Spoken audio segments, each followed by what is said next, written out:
Welcome back, guys, to part 2 of this video 5 of Reality Check, brought to you by Champion Life Ministries.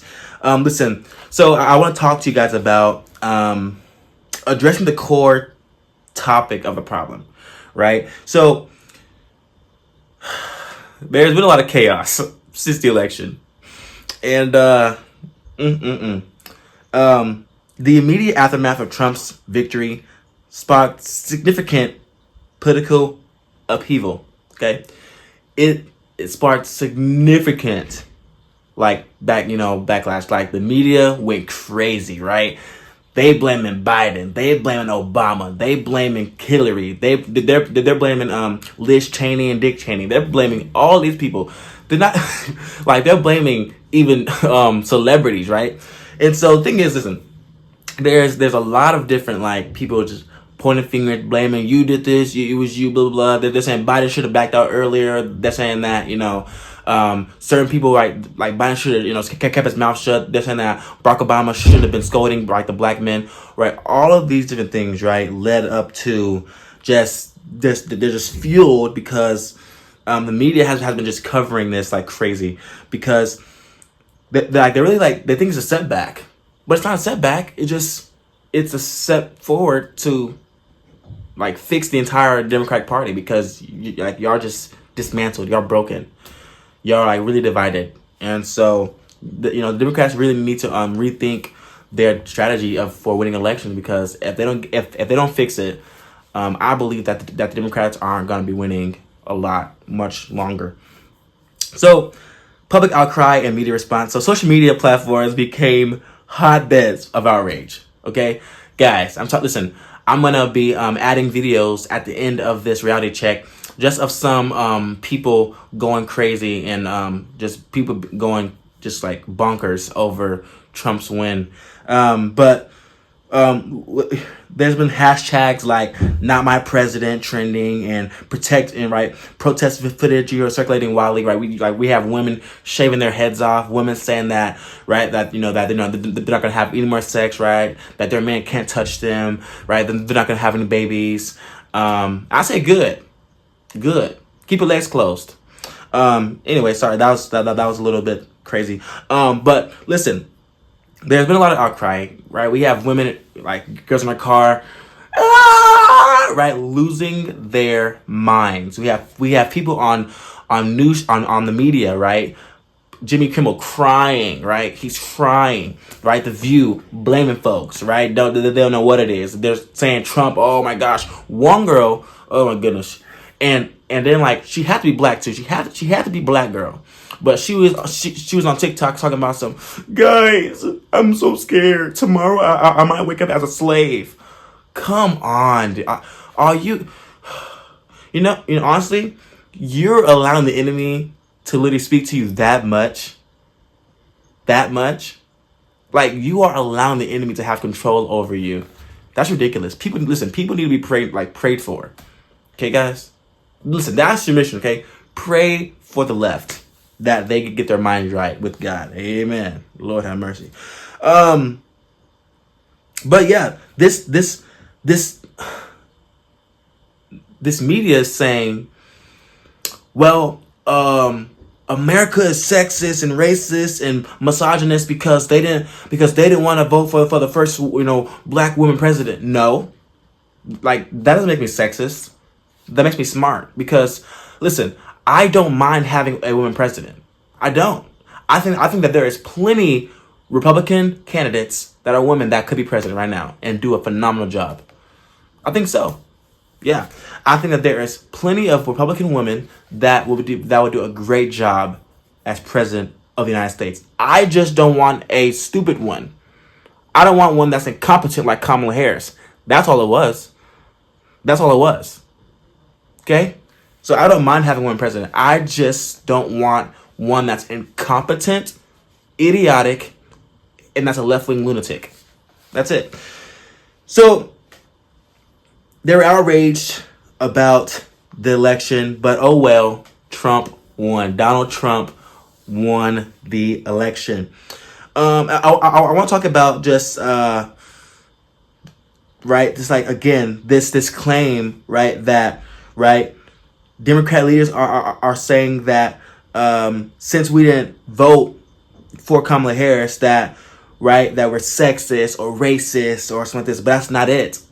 That's just because we want secure borders. We want a better future for America, right? We want low prices on gas and groceries and homes and everything, right? We want low prices. We want lower taxation, right? We want less regulation, right? We want to keep our guns, right? So for protection. All of these things that the Democrats just could not wrap their minds around, you know? And in the end, it cost them the election. So I want to talk about Trump's campaign strengths. My God, today. See, behind Trump's campaign, right, was a powerhouse. I'm going to say that, yeah, I like that, powerhouse message. And he had a powerhouse team, too, my God, today. Including Susie Wiles, right, who led an effective grassroots movement, right, with over 1 million volunteers mobilizing on the ground and an aggressive outreach strategy.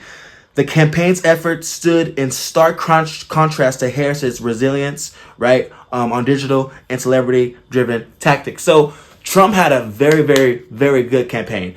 I'm talking about from McDonald's, right, to the garbage truck, right, to even, honestly, to, I think, really, seriously, what really moved a lot of people was the hatred behind him almost getting shot twice. Well, actually, one time he did get shot. The second time he got close. But I will say that these events, some of them were funny, but some of them were also like scary events. But they persuaded people. Because people are like, man, like, he got shot, but he's still fighting. He got shot, but he's still he's been in court, but he's still fighting. They try to take his livelihood away, his properties away, but he's still fighting. He got impeached twice, but he's still fighting. That's a president that America voted for. That's what it was. And guess what? Not only that, Susie Wiles. Trump made history. Not only for himself, but also for her. Susie Wiles, right, has been behind his campaigns from 2016, 2020, and this year.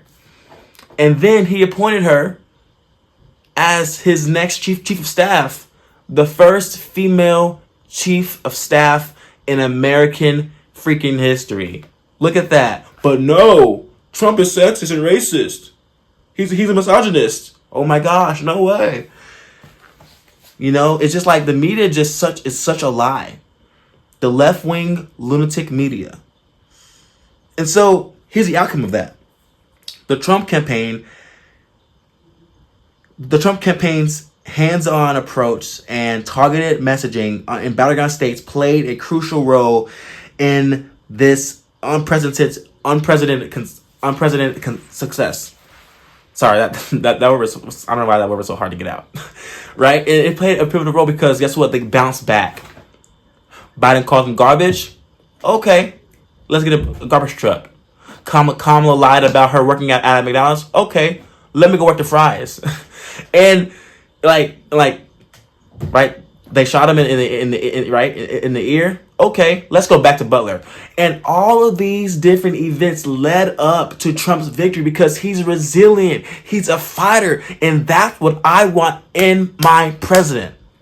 Not one that lies. Oh, I haven't been to Europe, right? Like, it's really simple. Who really has a vision for America and who really loves America? It's really simple.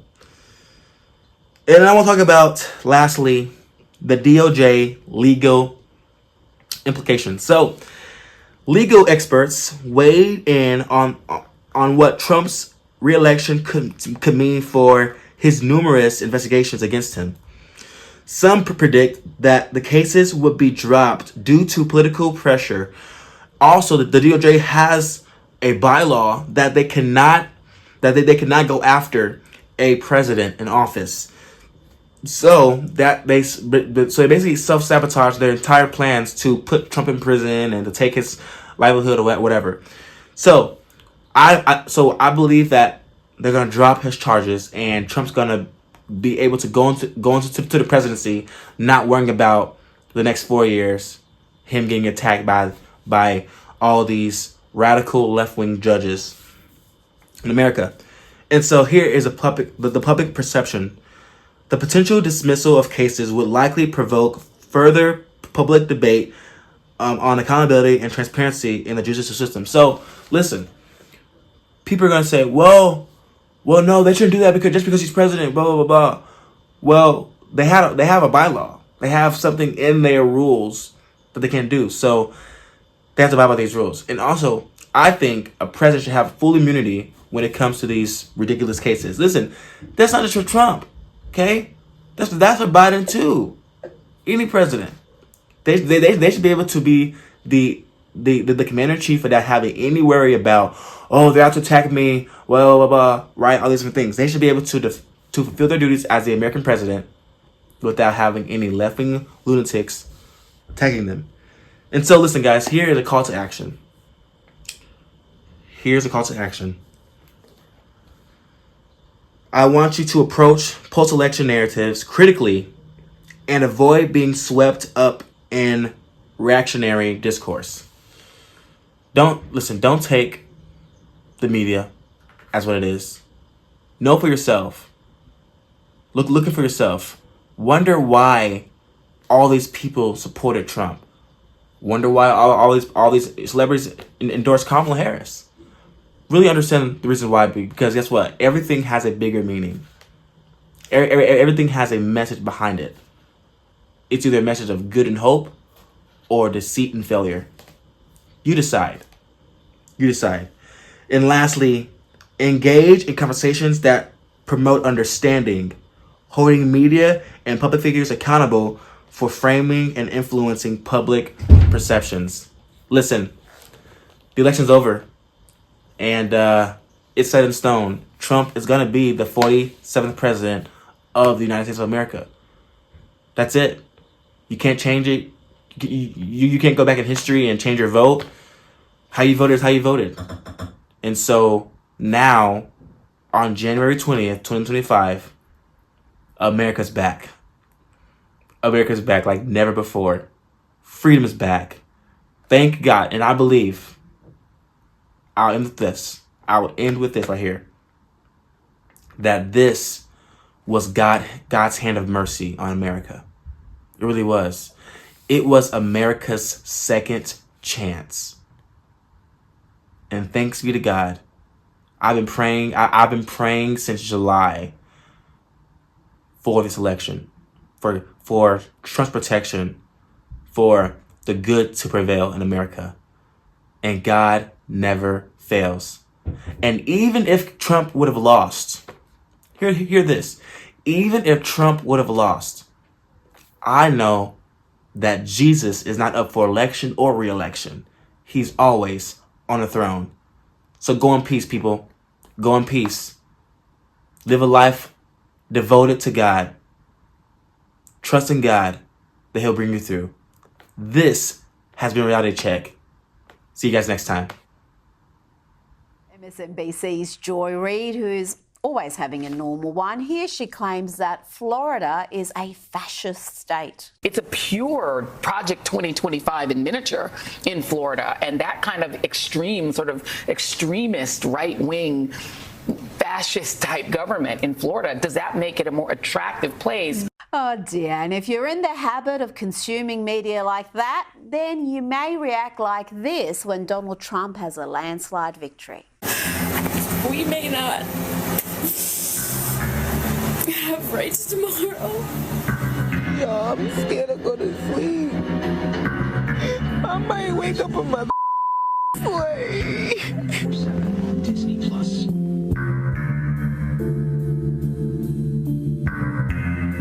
Anyone else having a meltdown? I don't know how to do this. Right now, I'm just not.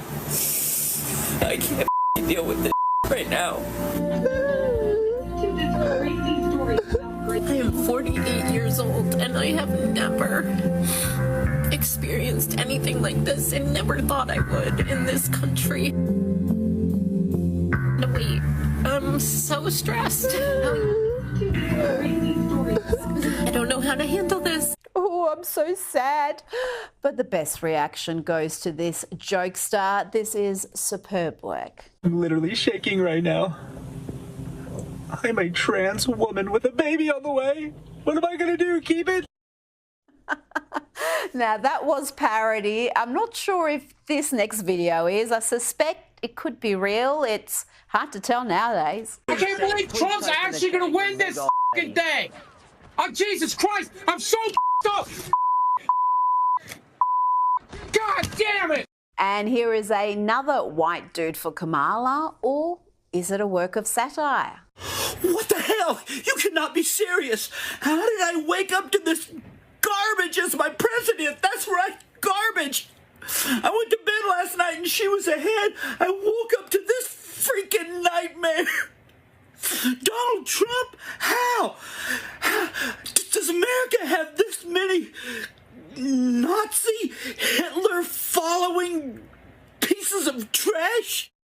Let's end lefties with Alexandria Ocasio-Cortez, AOC, pretending she's some heroine in a Nazi film.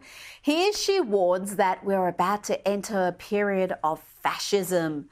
I'm so scared. Let's say peers in history of mass movements of people that mobilize to protect one another in times of fascism and authoritarianism. And this is the era that we are poised to enter.